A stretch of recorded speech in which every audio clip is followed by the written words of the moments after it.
에스겔서 1장입니다. 제 성경으로 구약성경 1151쪽입니다. 에스겔서 1장 1절부터 3절에 있는 말씀을 제가 봉독하겠습니다.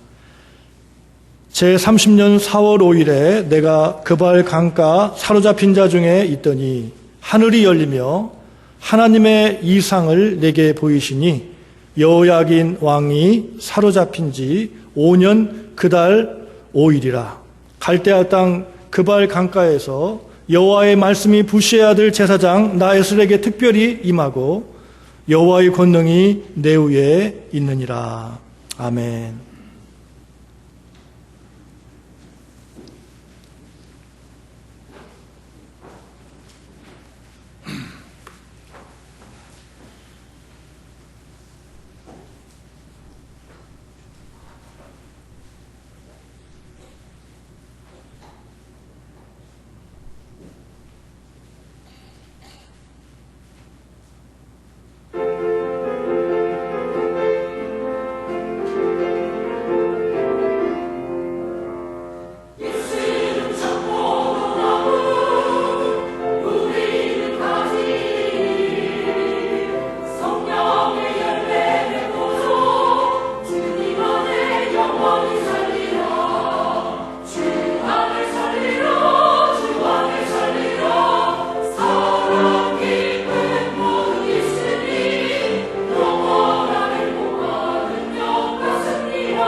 아멘.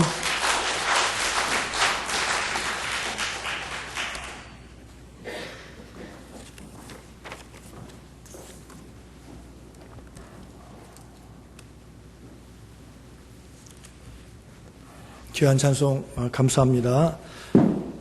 저는 오늘 포로지까지 찾아오신 하나님이라는 제목으로 말씀을 증거하고자 합니다. 오늘 본문의 말씀은 포르즈에서 생긴 일입니다. 포르즈에서 에스겔에게 무슨 일이 생겼는지 한번 살펴보도록 하겠습니다. 먼저 오늘 읽은 본문 1절을 한번 다 같이 보도록 하겠습니다. 제30년 4월 5일에 내가 그발 강가 사로잡힌 자 중에 있더니, 여기서 내가는 누굽니까? 에스겔이죠. 에스겔입니다. 그 다음에 보면은 제30년이라고 하는데, 제30년은 무엇을 말합니까? 제30년은 학자들의 의견이 분분한데 에스겔의 나이로 보는 경우가 되게 많습니다. 그래서 에스겔의 나이가 30살이라는 그러한 의미를 가지고 있는 것입니다. 내가 그발 강가 사로잡힌 자 중에 있더니, 이 말씀은 지금 에스겔이 있는 그 처지를 말하는 것입니다. 에스겔이 어떤 처지에 있는 것입니까? 바벨론 유브라테스 강 지류인 그발 강가에 있다는 것입니다. 자기 혼자만 포로로 잡혀 있는 것이 아니라 많은 유대인 포로와 함께 있다라고 말씀하고 있는 것이죠. 왜 에스겔이 지금 포로지에 있는 것입니까? 바벨론 군대가 유다를 침공해서 예루살렘을 무너뜨렸기 때문에 그런 것입니다. 에스겔이 포로로 잡혀왔기 때문에 그런 거죠. 역사적으로 보게 되면요, 주전 597년에 바벨론 느부갓네살이 와서 유다를 침공하죠. 예루살렘 성을 회파를 합니다. 그래서 여호야긴 왕과 그리고 유다 지도층, 그리고 오늘 본문에 나온 에스겔을 포로로 잡아갑니다. 그리고 그 뒤 10년 뒤에 587년에 다시 바벨론 군대가 침공을 하는데요. 2차 침공이죠. 그때는 예루살렘 성뿐만 아니라 예루살렘 성전이 다 불타 없어지게 되는 거죠.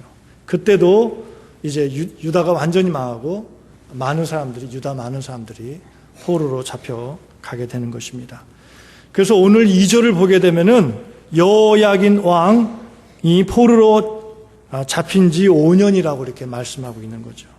이것은 1차 포로와 2차 포로 사이가 되는, 바로 1차 포로가 잡혀간 지 5년이 되는 주전 593년을 말하는 것입니다. 그래서 오늘 이 본문의 내용 상황은 1차 포로와 2차 포로 그 중간 지점에서 발생한 사건인 것을 우리가 알 수가 있습니다.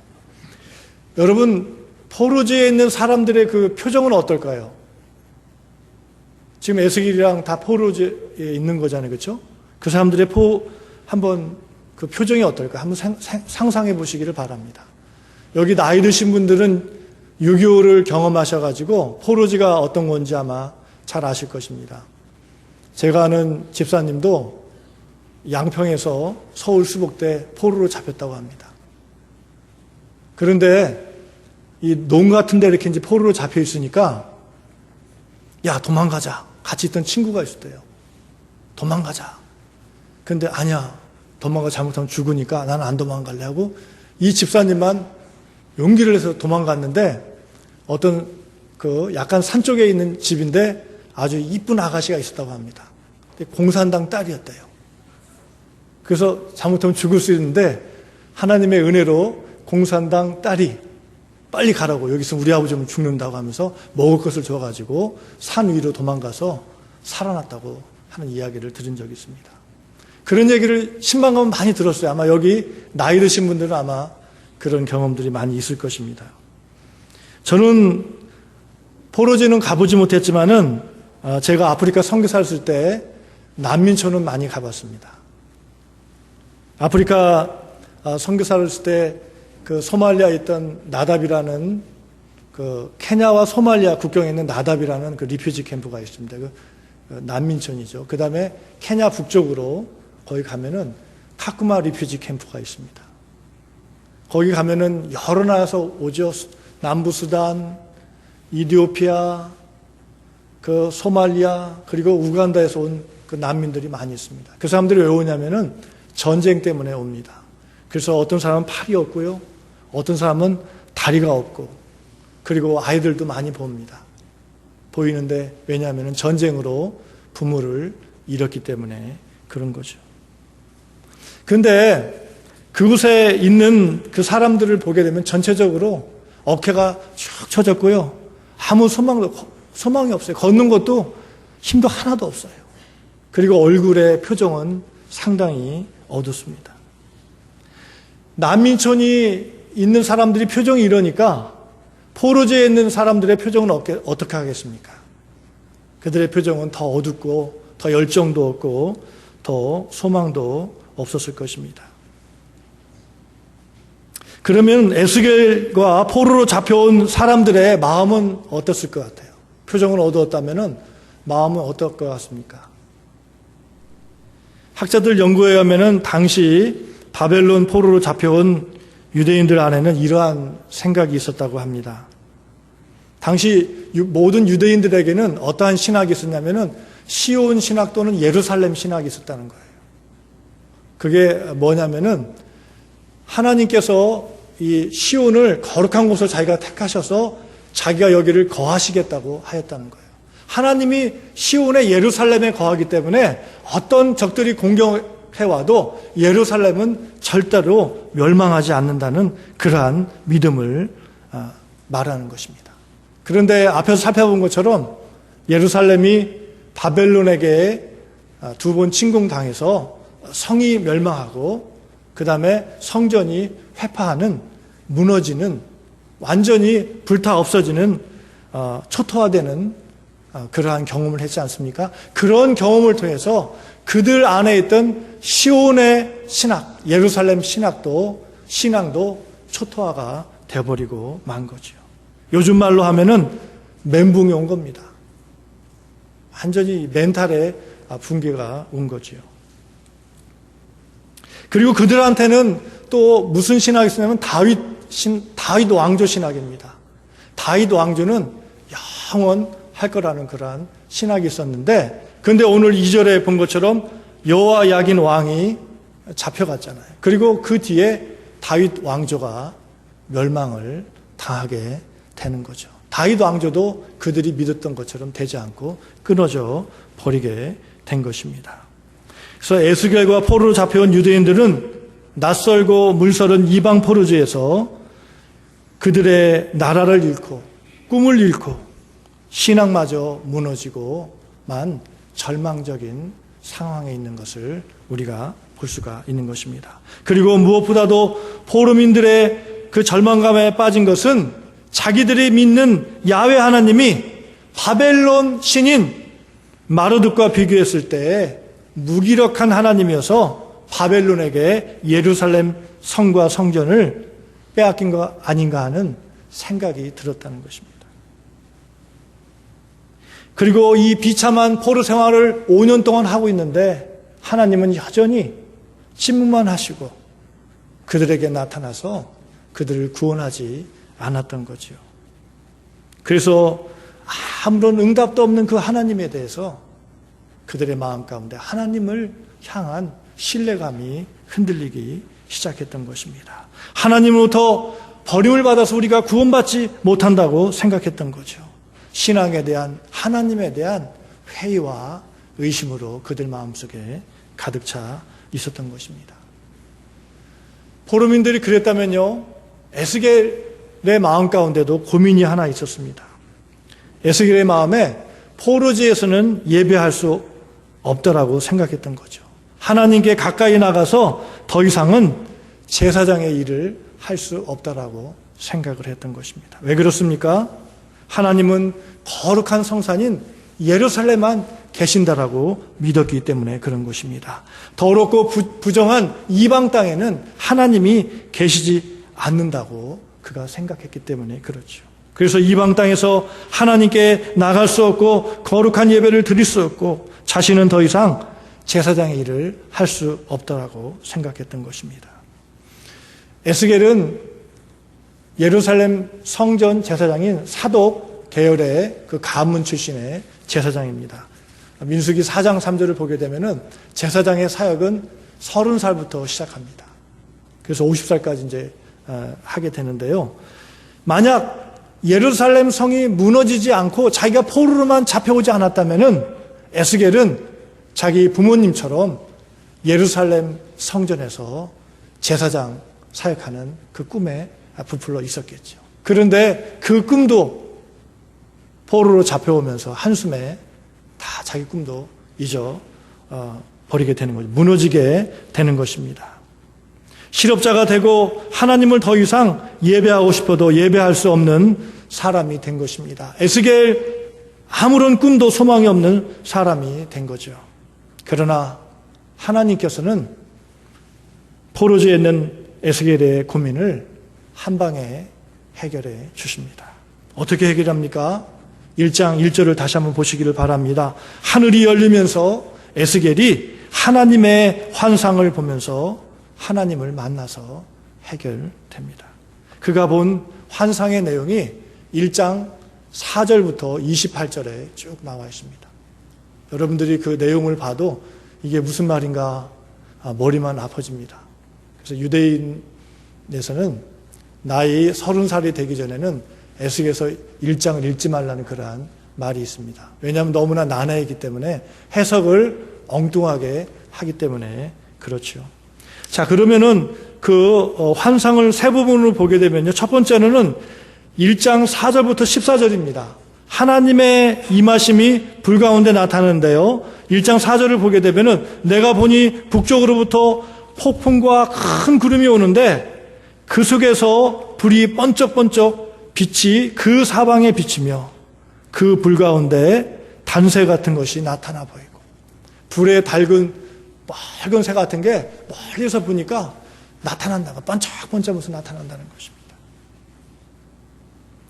이 구약에서 이 불의 현현은 하나님의 인재를 상징할 때 흔히 표현합니다. 우리가 잘 아는 것처럼요.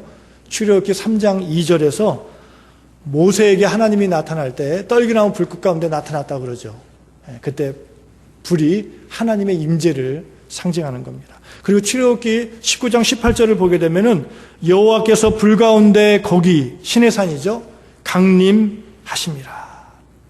마치 그 E.T. 영화 보게 되면은 시작할 때 우주선 같은 게 나타나고 뭐 숲 같은 데 나타나죠. 그렇죠?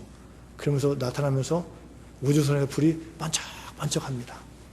하나님이 우주선을 타고 오는 건 아니지만은 그 불에 달군 새 같은 그런 것이 번쩍번쩍하면서 왔다라고 말씀하고 있는 거죠. 이것은 하나님의 임재하심을 나타나는 것입니다. 에스겔이 계속해서 환상을 보는데요. 15절부터 22절입니다. 거기 보니까 수레바퀴를 봅니다. 수레바퀴는 이동성을 상징합니다. 땅으로 하늘로 나르는 거죠. 그 수레의 보좌를 타시고 바벨론 포르지로 그 수레를 타고 하나님이 오시는 것을 보게 됩니다.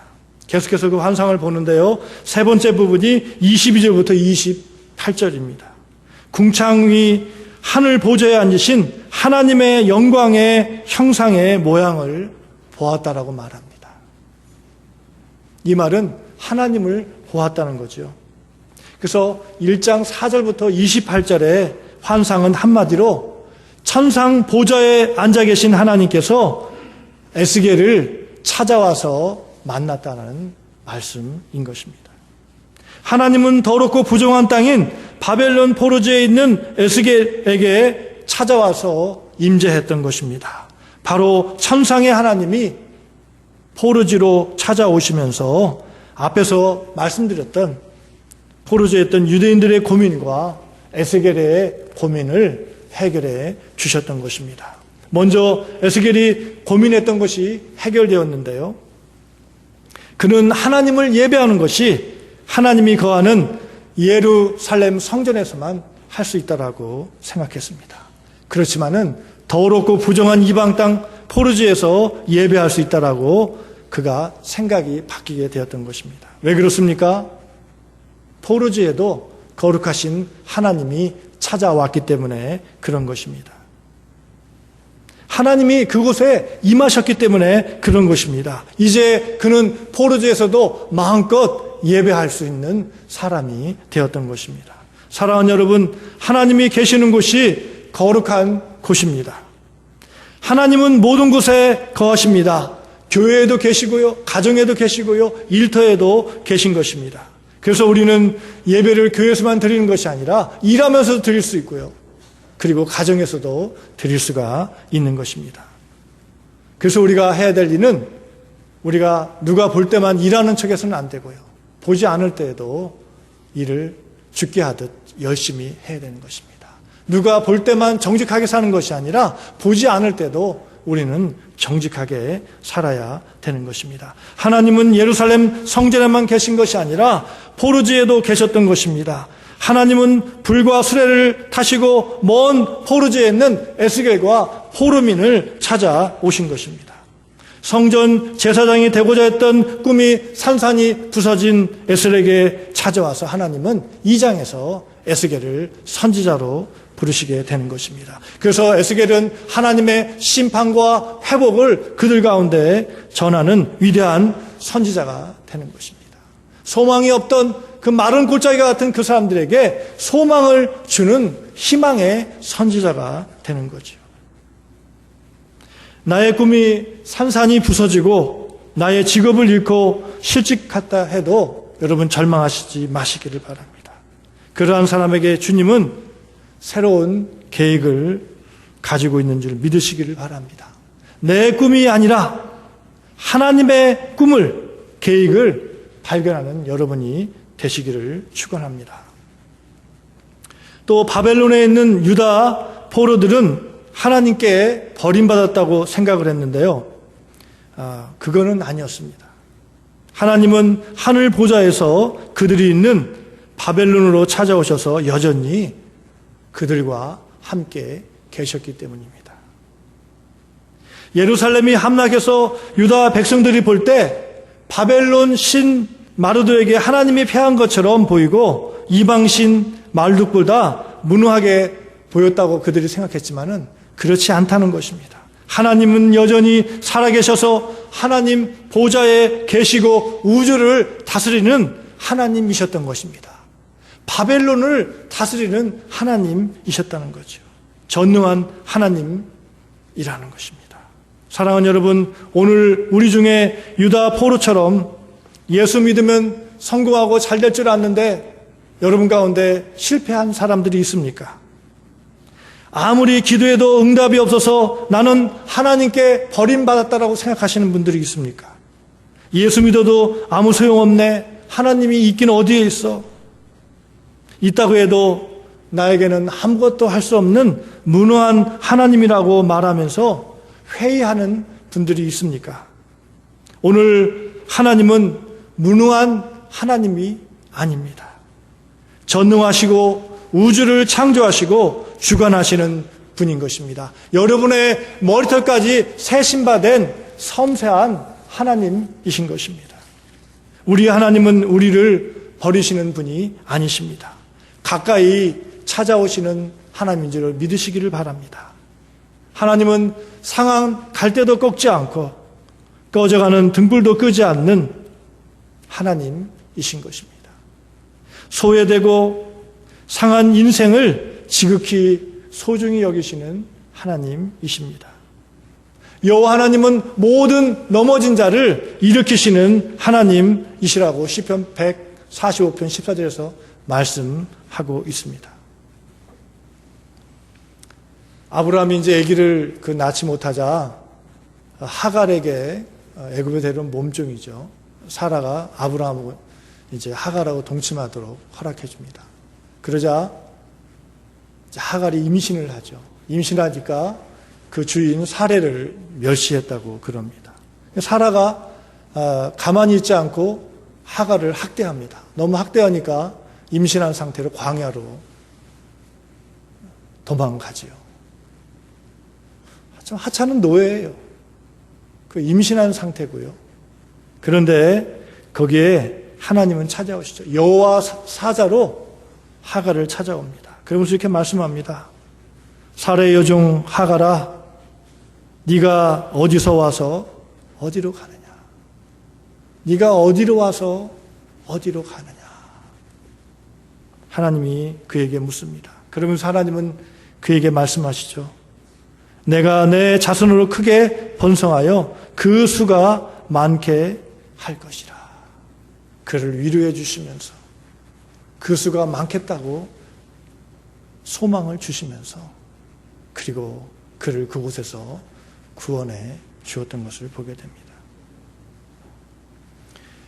하나님께서는 80세 된 모세를 찾아오십니다. 그는 잘나가는 애굽 왕자였는데요. 졸지에 살인자가 되고 도망자가 되어서 미디안에 와서 처가살이를 하게 됩니다. 그가 얼마나 그 분통이 났겠어요.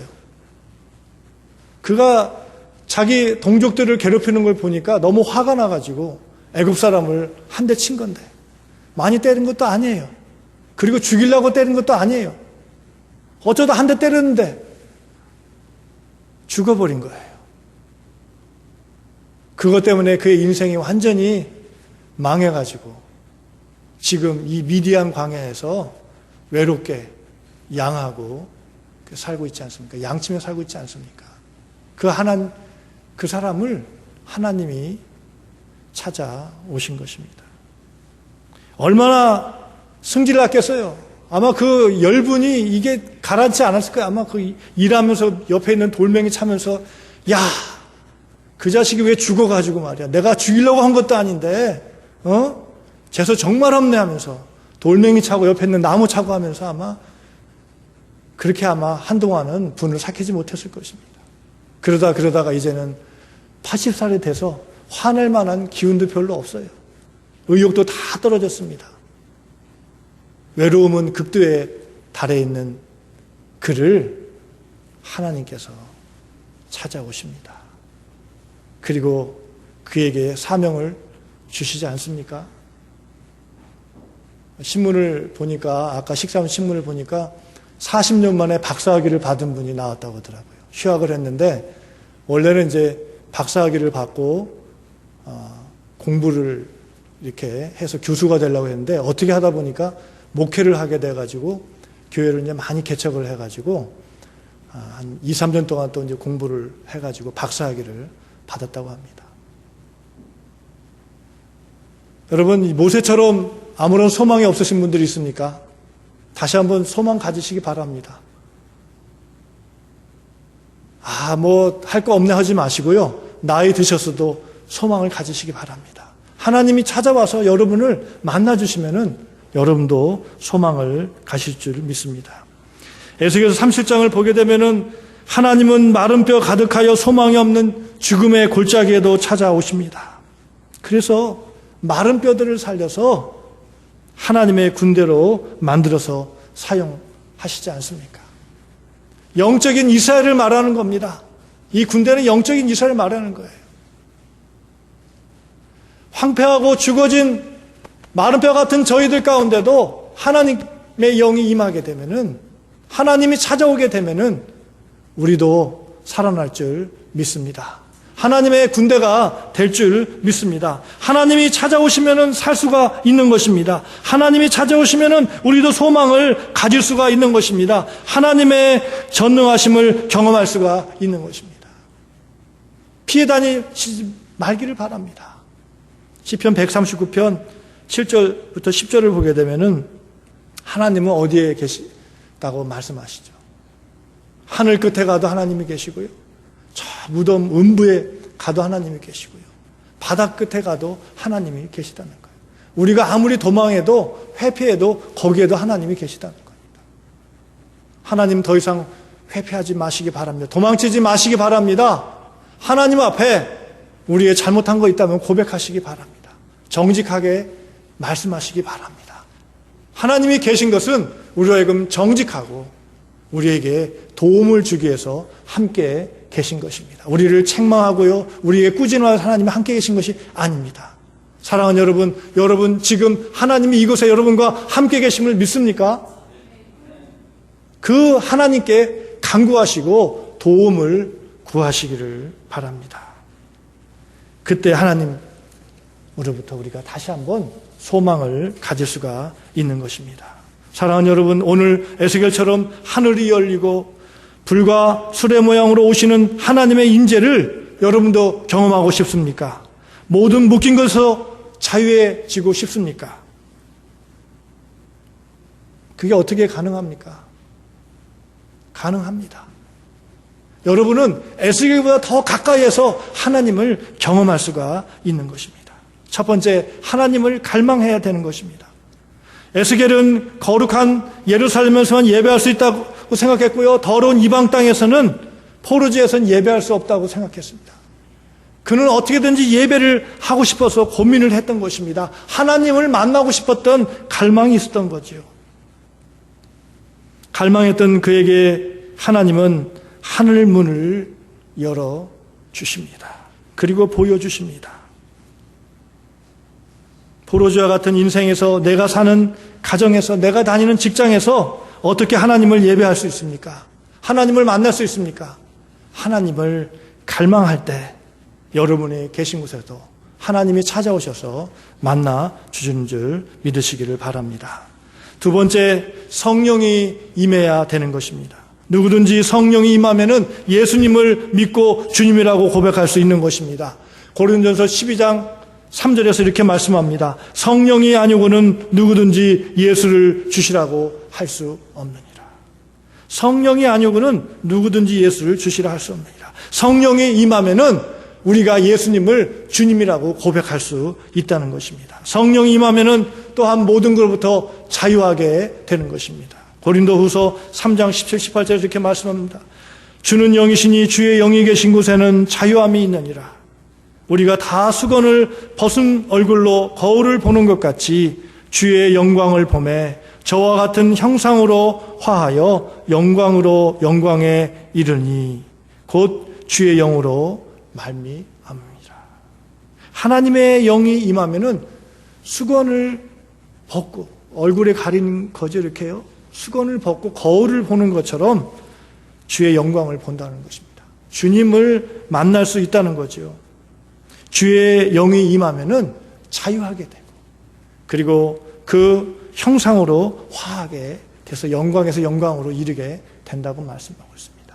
주님의 닮은 그러한 삶을 살 수 있다라고 말씀하는 것입니다. 주의 영이 임하면 어떠한 자유함이 있습니까? 누가복음 4장 18절에서 말씀하고 있죠. 포로된 자가 자유케 되고요, 눈먼 자가 자유케 되고요, 눌린 자가 자유케 되는 놀라운 일이 생기는 것입니다. 주의 영이 임하면 예수님을 나의 구주로 영접하고 입으로 예수님은 나의 주님이십니다, 나의 구원자십니다 라고 시인할 수가 있는 것입니다. 그리고 그 성령께서는 우리 마음에 사시게 되는 거죠.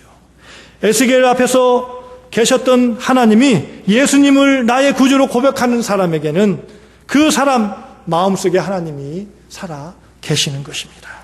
에스겔보다 여러분이 하나님을 더 가까이에서 경험하게 되는 역사가 있게 되는 것입니다. 여러분 안에 하나님이 계시게 된다는 말입니다. 성령이 내 안에 계시는 사람은 오늘 에스겔처럼 하늘이 열리고 하나님의 음성 말씀을 들을 수가 있는 것입니다. 1장 28절을 보게 되면 에스겔이 하나님을 보고 하나님의 그 음성을 듣고 그 앞에 무릎을 꿇고 순종을 해서 2장에서는 그가 하나님의 선지자로 부름을 받는 모습을 보게 되는 것입니다. 우리도 성령이 임해서 하나님의 음성을 듣고 하나님의 말씀을 듣고 그때 우리가 그 앞에 순종해야 될 줄 믿습니다. 그때 우리는 모든 포로되고 노예된 것에서 눌림에서 해방할 수가 있게 되는 것입니다. 얼마 전에 이제 제가 아는 자매죠. 네팔도 같이 이제 선교도 가고 그랬는데, 그 자매로부터 이제 편지가 왔어요. 이제 미국에 살고 있는데, 직장 생활하는 게 너무 힘들어서 한국으로 돌아갈까, 아니면은 다른 직장으로 옮길까, 그렇게 하면서 되게 고민스러운 편지를 써서 보냈습니다. 여러분도 지금 여기 계시는 분들, 직장 다니는 분들, 직장 때문에 스트레스 받는 분들 계십니까? 또 자녀 교육 때문에 할 수 없이 직장 다니시는 분도 계시죠. 정말 이 직장 생활이 포로 생활 같다, 상살 없는 감옥 같다라고 생각한 분들이 있습니까? 또 우리 중에 이민 생활이 이 포로된 삶과 같다고 얘기하는 사람이 많은 것 같아요. 아마 여기에도 그런 사람들이 있습니까? 가정 살림하는 거요, 부인과 사는 것, 남편과 사는 것, 자녀 키우는 것, 노예 생활, 포로 생활하는 것 같습니까, 여러분들요? 무엇보다도 내가 이걸 해보겠다는 의욕과 열정과 아무것도 없는 소망이 사라지고 사는 것에 기쁨이 없고 좌절과 염려와 원망과 두려움만 있는 사람이 있습니까? 오늘 이 시간 여러분 가운데 성령이 임하시기를 바랍니다. 성령이 임하고요, 예수님이 임하게 되면은 우리 안에 그 눌린 것부터 자유케 하는 역사가 일어나게 되는 것입니다. 포로된 것에서 자유케 되는 것입니다. 진리가 너희를 자유케 되겠다고 말씀하고 있죠. 진리를 알지니 진리가 너희를 자유케 하리라. 진리 대신 예수님을 할 때 우리의 심령이 자유케 될 수 있다라고 말씀을 하고 있는 것입니다. 주의 영이 계신 곳에 자유함이 있다라고 말씀하십니다. 오늘 이 시간에 여러분들 가운데 주의 영이 임하고 그 예수님을 믿는 가운데 자유함이 있기를 주의 이름으로 축원합니다. 기도하겠습니다. 하나님 아버지, 오늘 이 시간에 저희들이 나왔습니다. 우리를 자유케 하시는 주님, 주의 영이 계신 곳에는 자유함이 있다고 말씀하셨는데, 아버지, 지금 여러 가지 문제 때문에, 다른 사람에게 말할 수 없는 일들 때문에, 직장과 친구와 가족 간의 관계 때문에 아픔이 있습니다. 우리의 주님, 여러 가지 스트레스와 염려 때문에 눌림당하고 억압당하고 잠을 자지 못하고 웃음을 잃었습니다. 오늘 이 시간 주의 영이 임하여 함께 있는 줄 믿습니다. 나를 포로되고 소경되게 하고 나를 누르고 억압하는 모든 짐을 주님 앞에 맡깁니다. 주님 자유케 하여 주시옵소서. 주님 위로하여 주시고 치유하여 주시고 힘주시고 영원히 다스려 주시기를 간구합니다. 주님 주신 또 소명도 잘 감당할 수 있도록 축복하여 주시옵소서. 살아계신 예수님의 이름으로 기도합니다. 아멘. 다 같이 일어나서 찬송가 434장을 부르시겠습니다.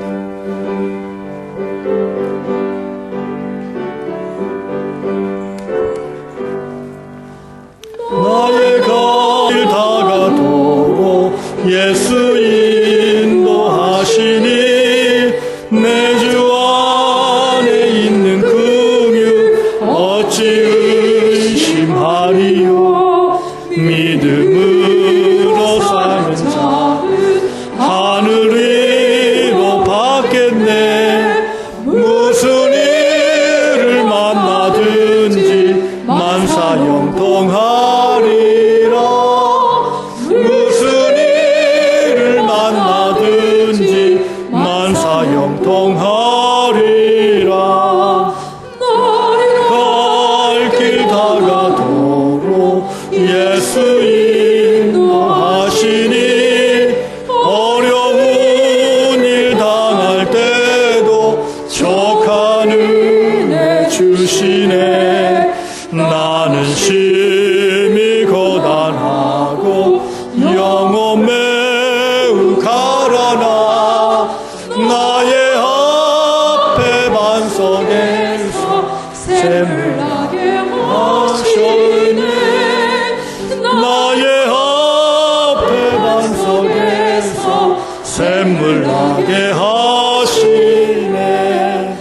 나의 갈 길 다가도록 예수 인도하시니 그의 사랑 어찌 큰지 말로 할 수 없도다. 성령 감화받은 영혼 하늘 날아갈 때에 영영 부를 나의 찬송 예수 인도하셨네. 영영 부를 나의 찬송 예수 인도하셨네.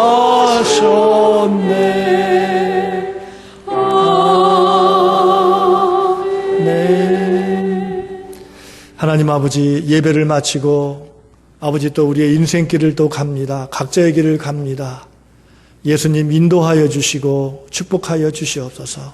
하늘 보좌에서 포로지까지도 찾아오셔서 그들과 함께해 주시고 격려해 주시고 소망을 주신 하나님 아버지, 오늘 이 시간 우리의 인생길 가운데도 하나님이 동행해 주시고 축복하여 주시옵소서.